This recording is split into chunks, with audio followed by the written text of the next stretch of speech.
మా నియోజకవర్గం మండల కన్వీనర్లు సీనియర్ నాయకులు యూత్ అందరితో కూడా మహిళలందరితో ఒక మీటింగ్ కూడా ఏర్పాటు చేసుకోవడం జరిగింది.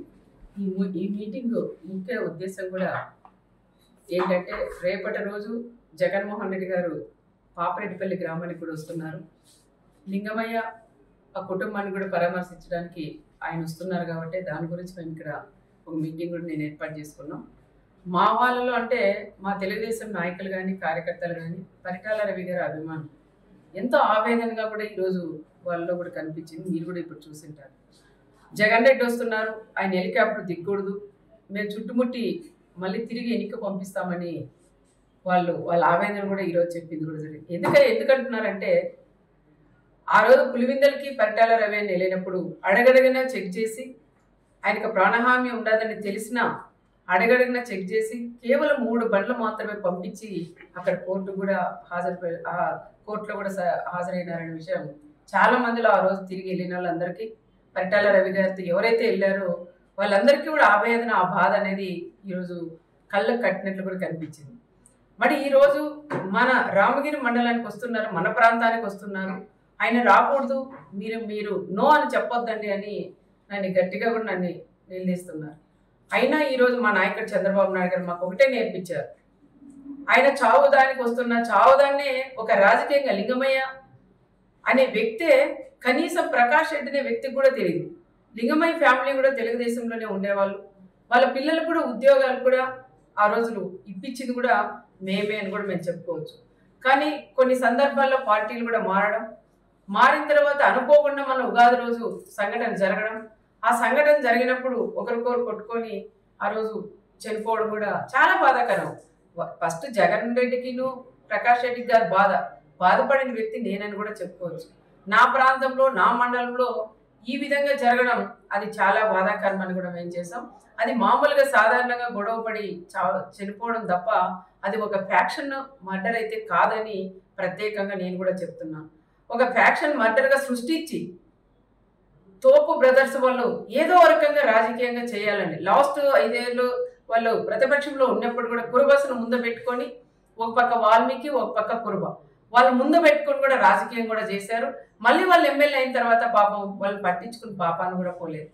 మళ్ళీ ఈరోజు వాళ్ళు ప్రతిపక్షంలో ఉన్నారు కాబట్టి వాళ్ళకి దొరక 9 ఏళ్ళ తర్వాత ఆయన లింగమయ్య చనిపోయాడు కాబట్టి ఆ లింగమయ్యని ఒక రాజకీయంగా వాడుకొని ప్రకాష్ రెడ్డికి కూడా ఆయన జగన్ రెడ్డి కూడా పరిటాల కుటుంబం వాళ్ళు ఈ విధంగా చంపారు, ఒక ఫ్యాక్షన్ మర్డర్ అని చెప్పి ఈరోజు ఆయన ఇక్కడ తీసుకొని రావడం అది ఎంతవరకు సహజమని కూడా కనుక్కోవాలి. ఒకసారి జిల్లాలో ఉండే మాజీ ఎమ్మెల్యేలు అందరూ ఉన్నారు, మాజీ మంత్రులు ఉన్నారు, మా కుటుంబం గురించి కూడా అందరికీ కూడా తెలుసు.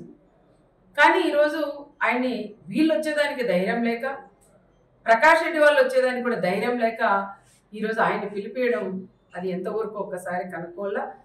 ఆయన జగన్ రెడ్డి కూడా తెలుసుకోవాలా అది ఫ్యాక్షన్ మర్డరా మామూలుగా జరిగిన మర్డరా, ఇది ప్రకాష్ రెడ్డి ఏమైనా రాజకీయంగా వాడుకుంటున్నారనే విషయాలు వాళ్ళు కూడా తెలుసుకునే బాధ్యత ఒక మాజీ సీఎం గారికి కూడా ఉంటుంది.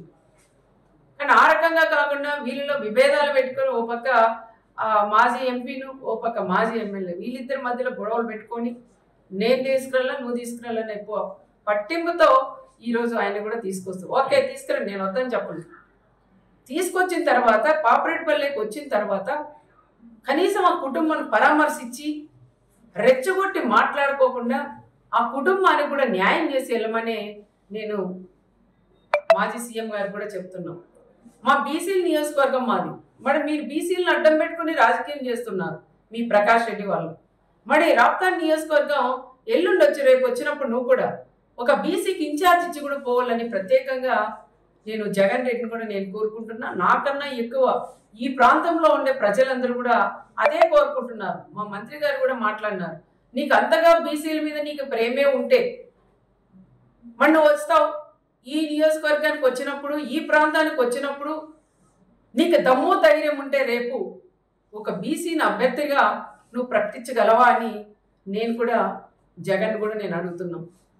కేవలం ఇది మామూలు హత్యని ఒక ఫ్యాక్షన్ హత్యగా మీరు ఇది తీసుకురావడం అది కరెక్ట్ కాదని మరొకసారి నేను కూడా తెలియజేసుకుంటూ, ఏది ఏమైనా మా వాళ్ళందరితో కూడా ఇప్పుడు నేను మాట్లాడి నిర్ణయం తీసుకొని సమన్వయం పాటించండి.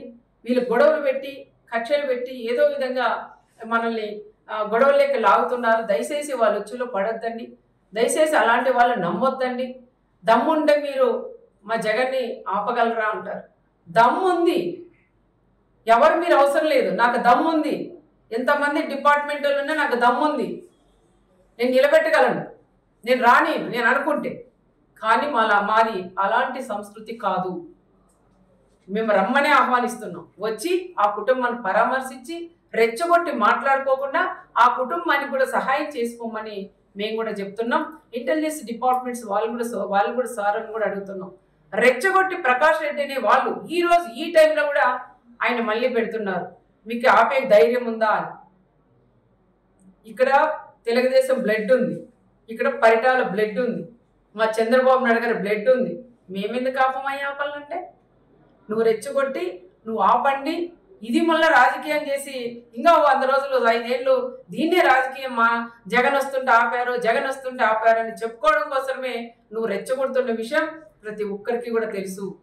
దయచేసి ఎవరైనా సరే వాళ్ళు ఎన్ని రెచ్చగొట్టినా దానిలోకి ఎవరు కూడా మీరు పోకోకుండా రేపు సమన్వయం పాటించి ఆయన వస్తాడు పోతాడు. దయచేసి ఎవరు కూడా అల్లర్లేక కానీ ఎవరింట్లో వాళ్ళు ఉండమని వాళ్ళని కోరడానికే మా కార్యకర్తలు మా లీడర్లందరినీ కూడా నేను ఇక్కడ పిలిపించాను. వాళ్ళతో కూడా మాట్లాడి వాళ్ళకు కూడా అదే విషయం నేను చెప్పాలనే ఈరోజు నేను అందరినీ కూడా ఆహ్వానించాను. అది కూడా నేను చెప్తాను. రేపు వస్తాడు, ఆయన పోతాడు. దాని గురించి ఎవరు కూడా మాట్లాడొద్దండి. ఏ చిన్న గొడవ వద్దని చెప్తున్నాం. మా వాళ్ళ రిక్వెస్ట్ ఏమంటే తప్పకుండా వాళ్ళు 4-5 బళ్ళలే రావాలా, కాన్వాయ్లతో కూడా రాకూడదు.